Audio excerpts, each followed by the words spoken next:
네, 첫 번째 발표는 한국전력공사의 스마트 그리드 ES처를 맡고 계신 황우영 차장님께서 스마트 그리드 비즈니스 모델과 사업화 전략을 주제로 발표를 해 주시겠습니다.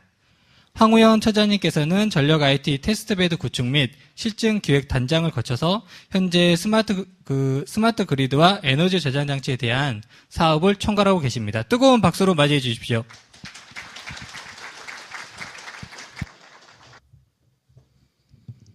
예, 반갑습니다.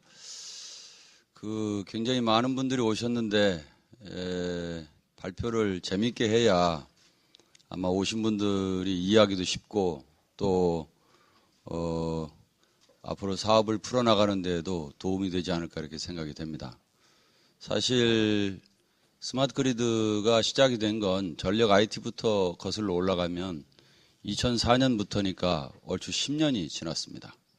그래서 10년이 지난 시점에서 앞으로 어떻게 갈 것인가 그 기조를 전반적으로 검토를 해보면서 여러분들에게 그 사업 모델 중심으로 설명을 드리겠습니다.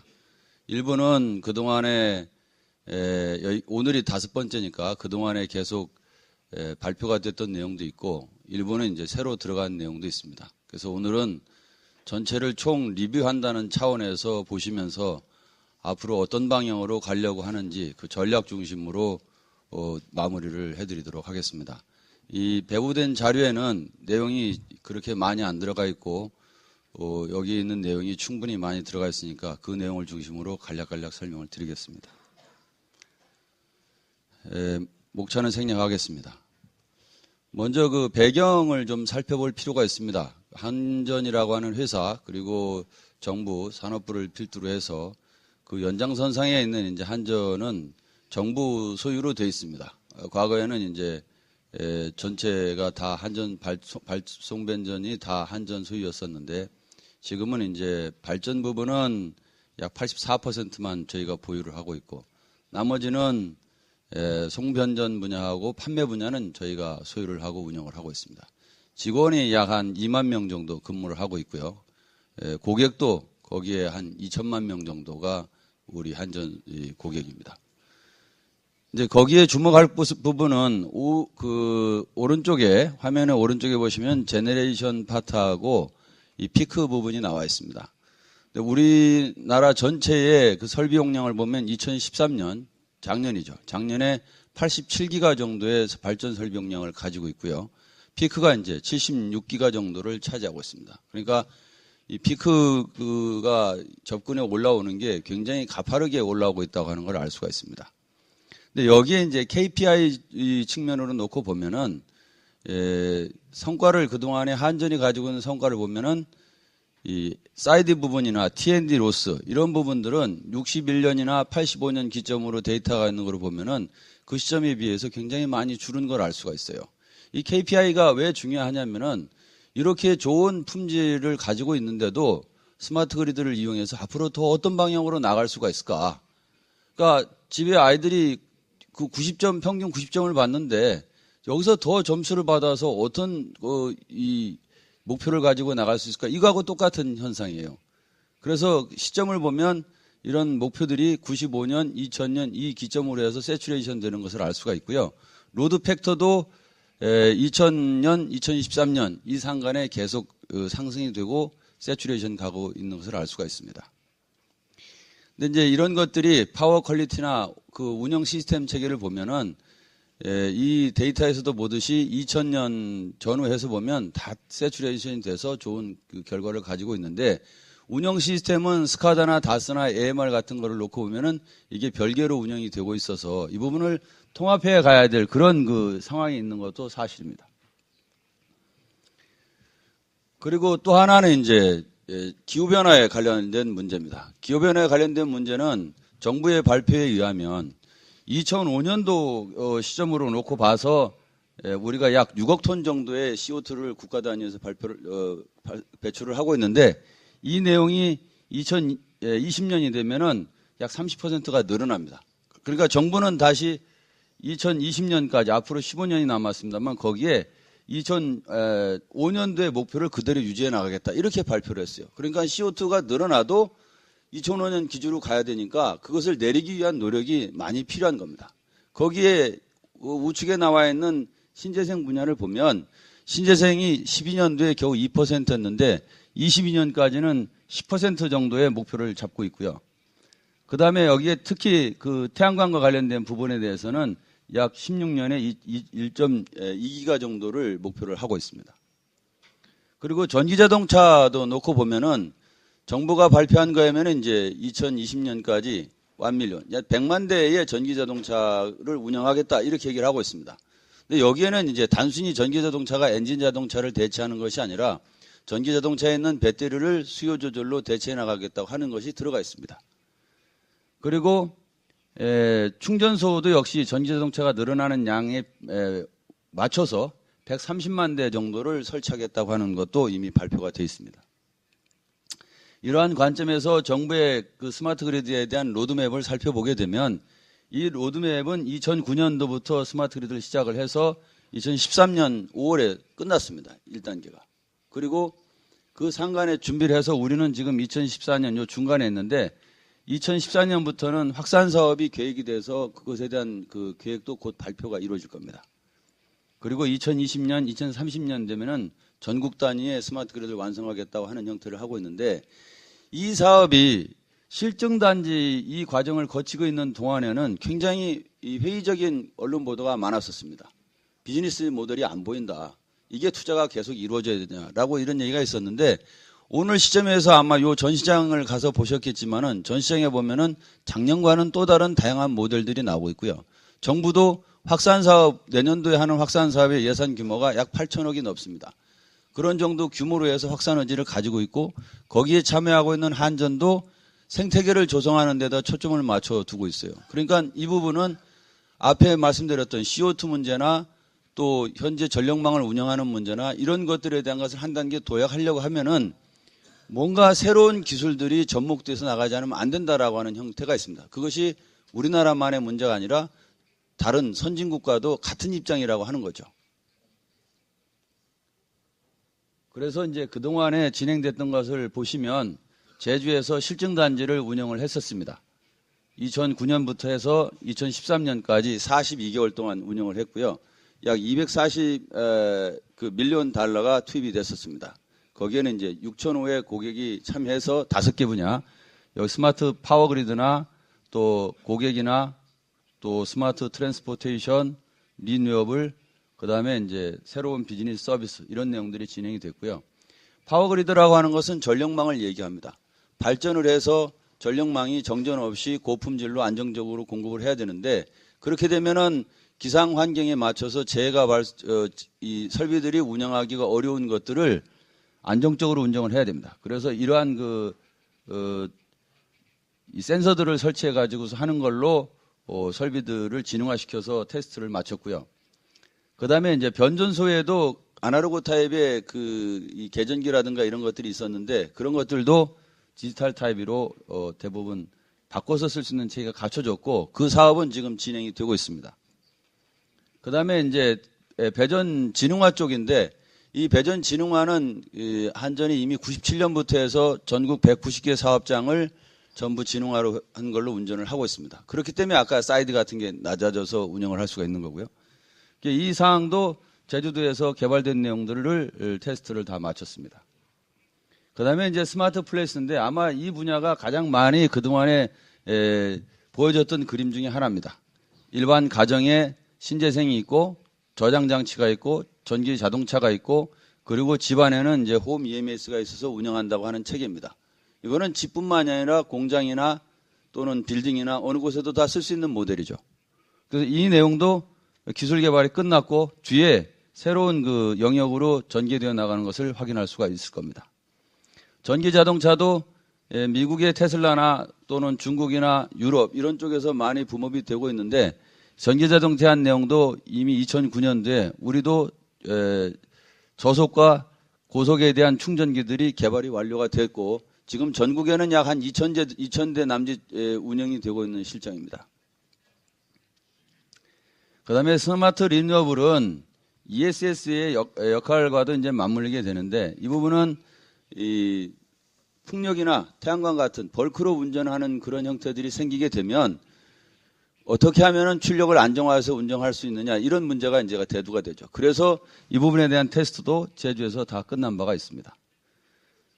그 다음에 이제 서비스인데 그러면 이러한 기술들을 이용해서 고객들, 소비자들에게 어떠한 서비스를 줄 수 있는가 이거에 대한 테스트도 많이 했습니다. 그래서 리얼타임으로 그 요금 정보를 줘서 소비자들이 반응하게 한다든가 이런 내용들까지 이미 테스트가 끝나 있기 때문에 앞으로 그런 제도가 도입이 되면 바로 활용할 수가 있죠.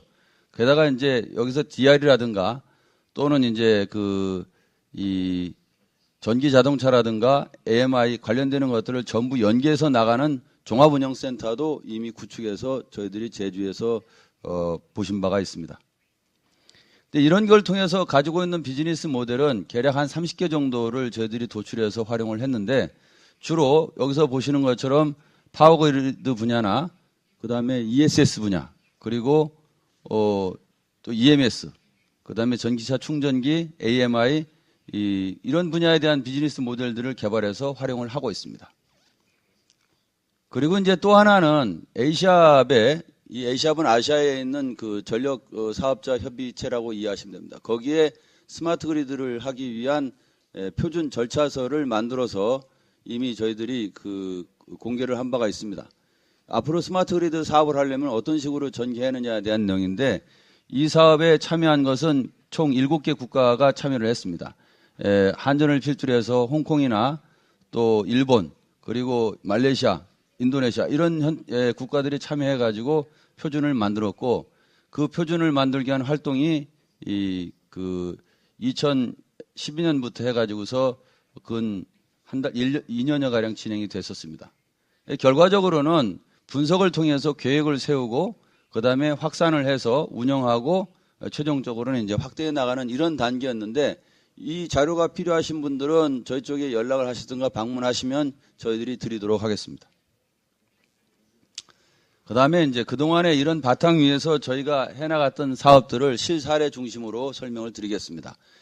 여기는 이제 제주에 있는 가파도라고 하는 섬입니다. 가파도는 가보신 분도 있으시겠지만 이 섬 자체 크기가 0.85 제곱 스퀘어니까 굉장히 작은 섬입니다. 한 바퀴 도는데 한 2시간 정도면은 다 돌 수가 있고 이 섬 자체에 거주하는 인구가 약 300명이 안 됩니다. 여기에는 150kW짜리 발전기 3대로 전에는 전력을 공급을 하고 있었는데 디젤 발전기로 그것을 스마트 그리드 베이스로 해가지고서 교체를 합니다. 약 2년 정도가 걸렸고요.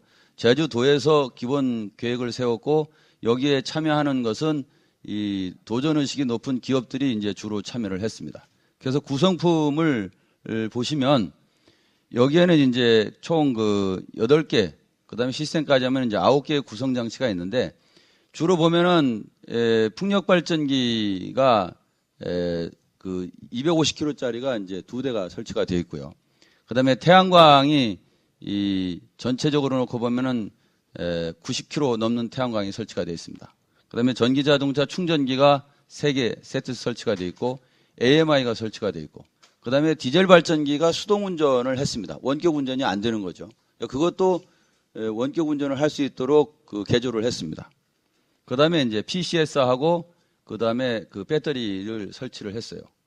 그리고 이제 이 안에 개통이 6600인데 그 부분에 대한 배전 자동화 시스템이 설치가 되어 있고 전체를 운영하기 위한 마이크로 그리드 시스템이 완성이 된 겁니다. 근데 이것을 단순하게 마이크로 그리드라고 얘기할 수가 없는 이유가 마이크로 그리드 개념은 발전과 배터리 중심으로 되어 있는 거에 반해서 여기는 AMI나 또 이 전기 자동차까지 다 들어가 있고요. 그 다음에 확산할 수 있는 확장성이 높게 이렇게 되어 있습니다. 그런 특징이 있습니다. 그 다음에 마지막으로 하나는 이제 담소화 설비가 50kg가 있는데 이거는 아직 저희가 설치를 연결을 못했습니다. 여기에는 이제 하나의 팁이 고려될 사항이 있는데 이 운영 시스템 자체는 국내에 있는 기업들하고는 전부 인터페이스 문제가 있는 것을 해결했는데 해외 쪽이나 오래된 것은 인터페이스 문제에 굉장히 어려움을 겪었습니다. 그러니까 사업을 하시려고 하는 분들은 이런 점에 굉장히 착안을 하셔야 되는 것도 이번 기회에 같이 의견을 지식으로 나누고 싶습니다. 그 다음에 AMI 사업은 앞에 이제 저희들이 제주에서 검증을 끝났기 때문에 검증이 끝난 것들을 토대로 해서 확산 계획을 세웠습니다. 총 2020년까지 2200만 대를 설치를 하게 되는데 그 사업은 이미 작년에 의해서 올해도 메타는 계속 설치를 하고 있습니다. 다만 통신망이 PLC를 이용해서 하는 것에 저희들이 중점을 두고 진행을 해왔는데 일부 이제 분쟁이 좀 있었죠. 그래서 그것들도 대부분 해결이 돼서 올해부터는 이제 통신망도 구축이 되어 나가고 있습니다. 근데 이 사항에서 이 부분은 BCR 투자대 이 이익 부분에 대한 비용 대 이익 부분에 대한 것이 상당히 중요한데 이게 1.02 정도밖에 안 나옵니다. 근데 그 나오게 된 것도 단순히 AMI를 설치해서 거둔 것이 아니라 전력회사에서 쓸 수 있는 모델과 연계시켜서 얻어낸 겁니다. 그러니까 우리는 AOS라 그러는데 AMI 오퍼레이션 시스템을 통해 가지고 비즈니스 그 모델을 만들어서 BCR을 확보하는 이런 단계로 갔습니다. 그 다음에 이제 ESS입니다. 지금 이제 ESS가 굉장히 붐업이 되고 시작을 하고 있는데 거기에는 가격 하락과 안정성에 대한 것이 담보가 되는 그 주요 이유가 있습니다. 그런데 우리는 이게 붐업되기 훨씬 전인 2011년도에 이미 이 대규모에 대한 ESS 테스트를 시작을 합니다. 그래서 4메가에 8메가와트 리튬 배터리를 제주에 있는 조천 변소에서 설치해서 테스트를 했고 이때의 주안점은 출력 안정화에다가 두었습니다. 제주 해상에 있는 풍력 발전기 2메가짜리가 설치가 되어 있는데 그쪽에서 출력 안정화를 어떻게 할 것인가에다가 초점을 뒀었고 근데 이 ESS의 기본 기능이라고 할 수 있는 형태가 피크 조절과 수요 출력 안정화와 그다음에 주파수 조절한다라고 하는 그 세 가지 기능이 있는데 이 당시에는 주파수 조절에 대한 개념까지는 들어가 있지 않았었어요. 그래서 과제를 후반부에 조금 9월로 되어 있는데 6월로 되어 있는데 올 9월까지 연장을 해서 FR에 대한 테스트까지 마치고 아시다시피 이제 올 12월까지 52메가를 서안상하고 서용인에다가 설치하는 걸로 결정이 돼서 진행을 하고 있습니다. 이제 아까 말씀드린 FR인데 여기에는 이제 두 개 사이트가 있습니다. 하나는 서안성이고 하나는 신용인데 여기에 28메가, 24메가로 되어 있어서 토탈 52메가가 올해까지 끝내게 됩니다. 그리고 내년에 이제 다시 48메가, 그 이후에 200메가, 최종적으로 이제 토탈로는 200메가를 한 번 더 해서 총 500메가가 2017년까지 설치가 돼서 진행을 하고 있습니다. 그래서 올해의 일정을 보시면 이제 그 올 9월까지 전체적인 이 셋업을 완료하고 건설을 시작을 해서 11월까지는 이제 설치를 완료할 겁니다. 그래서 연말이 되면 설치를 완료한 그걸 토대로 해서 6개월 동안 이제 테스트를 할 예정입니다. 그 다음에 스마트 그리드 통합 운영 시스템하고 전기 자동차에 대한 이제 카셔링 비즈니스 부분인데 스마트 그리드 통합 운영 시스템은 뭐냐면 아까 말씀드린 송변전이나 배전이나 이런 판매 분야 이런 정보들이 기존의 업무 영역별로 돼 있다 보니까 공유가 제대로 하기가 어렵게 돼 있었어요.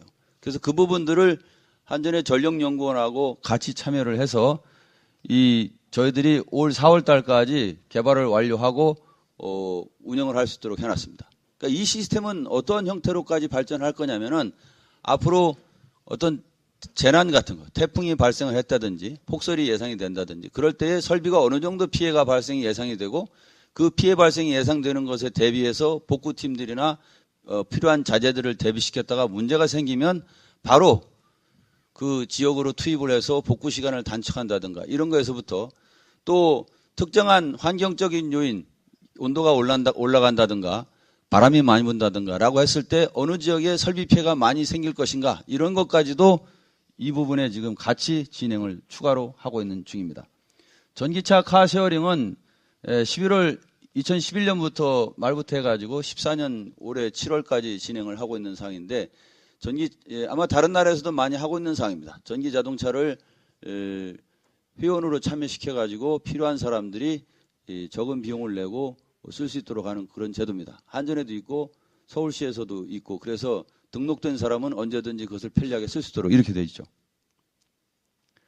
그 다음에 이제 스마트 그리드 스테이션인데 스테이션이라고 하는 이름이 조금 생소할 수도 있습니다. 근데 앞에 봤던 제주에서 다양한 테스트를 한 결과가 이제 스마트 그리드 스테이션 형태로 출현을 했습니다. 스테이션이라고 하는 이름이 과거에 팸스나 뱀스나 또는 이제 햄스나 건물이나 주택이나 공장이나 이런 데다 쓰는 형태에 대한 것들이 이름도 굉장히 생소하고 의미도 잘 안 맞았어요. 거기에 단순히 에너지 관리를 한다라고 하는 측면만 놓고 보면은 이 확장성 문제에 자꾸 이 챌린지를 해야 돼서 이 부분에 대한 것들을 컨셉을 잡아가지고 작년도에 2달여 만에 이제 이 컨셉을 완성하고 구리 남양주에 있는 한전 그 사옥에다가 설치를 합니다. 한전 사옥은 4층에 계약 용량이 400kg 정도인 이 규모의 이제 빌딩이에요. 거기에다가 내용들을 설치를 하게 되는데 설치하는 내용들이 이렇게 되어 있습니다. 옥상에는 태양광하고 ESS가 설치가 되어 있고 이 내부에는 스마트 조명, 그 다음에 스마트 플러그, 그리고 모니터링 장치 같은 게 들어갑니다. 그리고 전기자동차도 들어가 있고 그 다음에 이제 공조 설비나 관련되어 있는 장치들을 전부 연기할 수 있도록 그렇게 되어 있어요. 그렇게 해서 1단계를 하는데 들어가는 비용들이 굉장히 적게 들었습니다. 왜냐하면 이미 개발이 끝난 산업부 주도로 해서 개발되어 있는 기술들이 여기에 들어갔기 때문에 개발 비용이 들어갈 필요가 없었어요. 그러니까 적은 비용으로 이 규모에 대한 것을 할 수가 있었고 이 과정을 통해서 얻을 수 있는 것이 피크 절감이 5%고 사용량을 10% 줄일 수 있게 된 성과였어요. 이게 어떤 큰 의미가 있냐면은 ESS를 통해서는 사용량을 줄일 수는 없습니다. 피크나 수요 조절은 할 수 있어도 사용량은 줄일 수가 없어요. 그런데 우리가 얻고자 하는 것은 피크를 줄이면 국가적인 큰 편익은 발생하지만 건물 소유자들한테 수익이 돌아가는 것은 거의 그렇게 많지가 않습니다. 그래서 이 안에 있는 내용들을 진흥화해서 관리하고 대기 전력을 차단하고 이런 내용들이 들어가서 그런 성과를 얻게 됐었고 여기에 이제 보라색으로 되어 있는 부분 네 부분이 있는데 풍력도 설치를 올해 완료를 하게 됩니다. 그 다음에 스마트 가전이 또 들어갑니다. 그러니까 가전제품의 효율은 가전회사의 문제지만 가전제품이 필요 없을 때 자동적으로 꺼지고 사용량을 모니터링할 수 있게 해주고 하는 것들은 스테이션에다 붙이면 된다는 것이죠. 그리고 여기에 배전 자동화 시스템이 있습니다. 배전 자동화 시스템은 어떤 역할을 하냐면 ESS라고 하는 게 건물 단위 어디엔가 들어가 있을 겁니다. 건물이 크면 용량이 클 거고 작으면 작을 겁니다. 근데 이 자원들은 재난이라든가 아니면 피크 시에 이런 ESS 장치를 이용을 해서 거꾸로 한전 계통으로 보내게 되면 이 설비를 가지고 있는 사람은 새로운 수익 요원이 창출이 될 것이고 한전은 계통 운영을 피크에 대비해서 여유 있게 운전할 수 있는 그런 특징이 있습니다. 그래서 연계가 들어갑니다. 그리고 이 모든 시스템은 여기에 있는 운영센터에서 하게 되는데 형식은 운영센터를 갖췄지만 PC 2대 있습니다. 그러니까 여러분들이 제주 TOC나 이런 데 가서 봤던 거대한 그런 센터가 필요한 것이 아니라 적은 비용으로도 구축을 할 수 있다라고 하는 것을 사례를 말씀을 드리고요. 이게 이제 운영하고 있는 시스템의 실제 그 스크린입니다. 이 화면들이 어떤 특징이 있냐면은 시각화가 다 되어 있습니다. 발전량이 얼마나 되고 있고 어느 정도 쓰고 있는지 리얼타임으로 전부 볼 수 있도록 다 되어 있어요. 그리고 이 시스템들은 작년에 끝나고 올해에는 29개소의 그 확산을 지금 한창 마무리 중에 있고요. 계약을 해서 진행 중에 있고 내년에는 90개소가 또 확산을 하게 됩니다. 그러니까 이미 스타트 라인을 끊고 뛰고 있어요. 사업 측면으로 놓고 보면은. 그런데 이제 현재까지 놓고 보면은 전체적인 스마트 그리드의 이미지와 비즈니스 모델들이 인큐베이팅이 돼서 어떤 부분은 앞서 나가고 있고 어떤 부분은 지금도 준비가 되고 있다라고 하는 것을 이제 아실 수 있을 겁니다. 그러면 앞으로 시간 관계상 이제 한 7, 8분 남았는데 시간 관계상 앞으로 어떤 단계로 이 전개가 될 것인가 이거를 한번 말씀을 드리겠습니다. 첫 번째 단계는 스마트 그리드 스테이션이라고 얘기를 하는데 거기에 보시기에 그림 거기 없을 겁니다. 이 그림은 스마트 그리드 스테이션 속에서의 이 컨셉은 제일 첫 번째가 스마트 홈에서 스마트 그리드 타운으로 가고 타운에서 시티로 가서 최종적으로는 스마트 그리드 스테이트로 갈 겁니다. 근데 그렇게 가기 위한 전 단계가 이제 스테이션을 통해 가지고 AMI나 스마트 홈 어플라이언스나 또 전기 자동차 충전기나 EMS, 리니어블 이런 것들이 종합적으로 모니터링되고 운영할 수 있게 하려고 하는 단계입니다. 두 번째 단계는 스마트 시티가 되는데 요 스마트 그리드 스테이션이 홈이나 타운 형태가 시티 개념으로 모이게 되면 시티 개념이 된다는 거죠. 그 다음에 스마트 스테이트는 이런 시티들이 다 모이게 되면 스마트 스테이트가 될 겁니다. 그런데 이것들이 별개로 운영도 할 수 있지만 전체가 연결돼서 운영되는 SI 차원에 대한 큰 픽처를 가지고 가지 않으면 안 되는 겁니다. 그래서 정부의 로드맵이 2020년, 2030년까지 중장기적으로 돼 있고 스마트 그리드 관련 법도 이미 제정이 돼 있다고 그렇게 이해를 하시면 될 겁니다. 그래서 이 연장선상에서 이제 스마트 그리드 확대 계획이 정부가 작년도부터 준비를 해서 오늘에 이르고 있는데 그 내용을 보면 규모가 15년부터 해서 17년까지 약 한전 부분입니다. 이 부분은 한전 부분인데 전체적으로는 약 한 8,800억 규모니까 한전 부분만 약 155 밀리언 달러 정도 규모로 해서 진행을 준비를 하고 있습니다. 다른 부분에 대한 것은 이제 그 발표자들이 또 따를 수 있기 때문에 여기서는 한전 부분만 소개를 합니다. 근데 이 소개는 한전 부분이 된 세 가지 컨셉이 있습니다. 하나는 디맨드 리스폰스 부분이고, 하나는 전기차 충전 부분이고, 또 하나는 이제 에너지 소비에 대한 컨설팅 부분이 크게 세 가지 분야가 되어 있습니다. 그리고 마지막 하나는 이제 전력 분야에 대한 진흥화, 이 부분이 이제 필요한 거죠. 그래서 여기서 얻으려고 하는 게 뭐냐? 여기에서 이제 에너지에 대한 절감 부분하고 효율화 운전하는 게 필요하고요. 그 다음에 피크를 줄이고 CO2를 줄이는 이 세 가지 목적을 달성하기 위해서 이와 같은 이제 프로젝트를 저희가 디자인을 했습니다. 그래서 이것이 첫 번째는 이제 지역 단위로 비즈니스 모델인데 이걸 통해 가지고 서울이나 여기에 8개의 지자체가 같이 참여를 하고 있습니다. 서울이나 인천이나 또 충남, 그다음에 전북, 그리고 제주, 그다음에 경북, 강원, 그다음에 남양주시 이렇게 돼 있습니다. 이 지자체들은 왜 이렇게 다른 형태로 참여를 하고 있느냐면은 이거를 디자인할 때부터 지역 단위의 생태계를 만들겠다고 하는 것에서 출발을 하고 있습니다. 그래서 이 속에 있는 비즈니스 모델이 비슷하면서도 각각 고유한 특징을 가지고 있어요. 예를 들어서 제주 같으면 바람이 좋고 또 도서라고 하는 특징 때문에 풍력과 ESS가 연계되고 전기차를 이용한 서비스를 중점적으로 하는 내용이 들어가 있습니다. 그 다음에 남양주 같은 경우에는 도농복합단지입니다. 그러니까 거기에는 역시 전력 거래라든가 DR이라든가 그 다음에 에너지 소비 컨설팅이라든가 그 아파트 단지를 이용해서 그런 데를 중점적으로 할 수 있도록 이런 식의 개념들이 다 들어가 있습니다. 그래서 이제 이와 관련된 이제 그 실행 계획 측면에서 놓고 보면은 우리는 이제 아까 잠깐 말씀드렸지만 스테이션 개념에서는 220개 한전 그 사무소를 대상으로 해서 16년까지 스테이션 개념에 대한 것을 완성을 할 겁니다. 그리고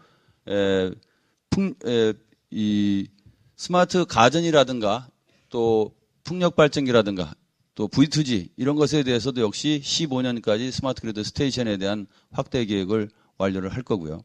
그리고 국가 단위로 가는 스마트 그리드 확산 사업은 2017년까지 저희가 마무리를 할 겁니다. 그리고 이제 스마트 그리드 확산 계획에 있어서 단계별로 놓고 보면은 그 연차별로 2014년, 15년, 16년 전체 서머리를 해서 약 219군데에 대한 것을 확산을 역시 전국 단위로 해나갈 예정입니다. 그 다음에 이제 ESS에 대한 부분도 아까 중간에 말씀드렸지만은 ESS에 대한 규모도 회사 부분에 대해서는 FR 부분에 대한 것이 지금 BCR이 나오고 있기 때문에 이 부분에다 중점을 하고 있습니다. 그렇지만 가격이 더 떨어지면 수요 관리나 피크 부분에 대한 것들도 확대가 될 겁니다. 이 부분에 보면은 14년부터 시작해가지고 전체적으로 17년까지 500메가를 총 6,200억 정도를 투자를 할 예정이고요. 그리고 요 일정은 이제 아까 말씀드린 것과 연장선상에서 올해 사업이 진행이 되고 있습니다. 그 다음에 이제 또 추가적인 것은 진행 중인 게 가파도에서는 아까 말씀드린 대로 현재 운영 중에 있고요. 그 다음에 이제 검토 중인 사항들은 보면은 덕적도라고 하는 섬이 있습니다. 인천에 있는 덕적도. 여기는 약 한 2,000명 정도 남짓 그 인구가 살고 있고, 그 다음에 울릉도는 이제 약 10,000명 정도가 살고 있습니다. 거기에 고객들이 이제 1,000명과 약 8,000명 정도의 고객이 있는데, 여기에도 역시 구성 요소들을 다양하게 넣어서 풍력이나 태양광, 그리고 ESS, EMS, 그 다음에 이제 지열과 같은 내용들이 들어갑니다. 그리고 울릉도에도 역시 비슷한 유형으로 해가지고서 사업을 검토를 하는데 이 덕적도는 이미 MOU가 체결해서 진행을 하고 있고 그다음에 울릉도는 SPC를 설립하는 걸로 협약식이 지지난주에 개최된 바가 있습니다. 그다음에 이제 이걸 하게 되면 그럼 어떠한 그 이익이 있느냐? 그 새로운 성장 엔진을 이제 저희들이 확보한다는 측면이 있고요. 또 정부에서 가려고 하는 창조경제 기반의 새로운 비즈니스를 만드는데 저희가 기여를 한다고 그렇게 보고 있습니다. 그리고 이 중소기업하고 서로 협력 관계를 구축을 해서 새로운 신시장을 만들어낸다고 하는 또 큰 차원에 대한 의미가 있고요. 또 신재생 에너지, 그 CO2를 줄일 수 있는 신재생 에너지에 대한 확산도 저희들이 이 적극 확대를 함으로 인해서 지구 온난화에도 기여할 수 있다고 이렇게 보고 있습니다. 근데 결국에는 이제 이 사업을 하려면 어떠한 그 역할들이 있어야 되느냐? 여기에 이제 4개의 이해관계자들에 대한 서로 상호 협조가 있어야 됩니다. 정부 측에서는 규제나 이런 예산 지원과 같은 부분들이 선행이 되어줘야 되고요. 전력회사 측면에서는 이 사업에 대한 인큐베이팅을 진행을 해야 됩니다. 그래서 계속 해오고 있습니다. 저희들이. 그리고 회사 입장에서는 새로운 그 기술들을 계속 개발이 이루어져야 됩니다.